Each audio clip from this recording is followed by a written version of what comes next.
Dagsa pa rin ng mga turista sa lalawigan ng Albay sa kabila ng matinding ashfall na naranasan sa ilang bahagi ng probinsya dahil sa pag-aalboroto ng Bulkang Mayon. Si Helen Balae ng Radyo Pilipinas Albay.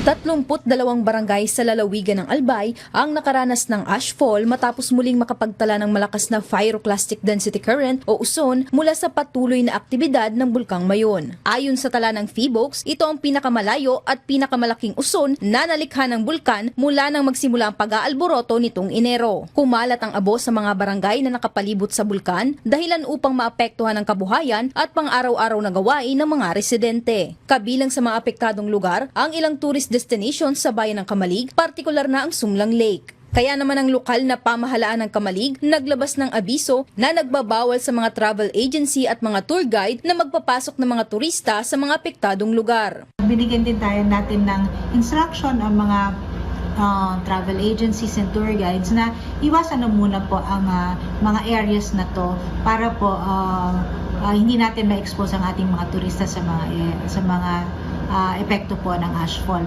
Pero paglilinaw ng Tourism Office, ligtas pa ring pasyalan ng Kitwinan Hills sa Kamalig, Kagsawaruin sa Bayan ng Daraga at iba pang tourist spots sa lalawigan. At dahil patuloy na umiiral ang hanging amihan, nagpapaalala ang provincial government sa mga residente na magsuot ng face mask lalo na sa mga bayan ng Kamalig at Ginubatan. Samantala, hindi naaapektuhan ng turismo ng Albay ng pag-aalboroto ng Bulkang Mayon. Sa katunayan, tuloy-tuloy ang pagdating ng mga turista kahit pa maraming canceled flights nitong Enero. Natutuwa naman kami na nung January, totoong merong nag-cancel ng flights pero yun yung mga nag-book lang sa Klook or mga nag-book lang sa online na hindi naman nakakausap ng ating mga local tourist stakeholders.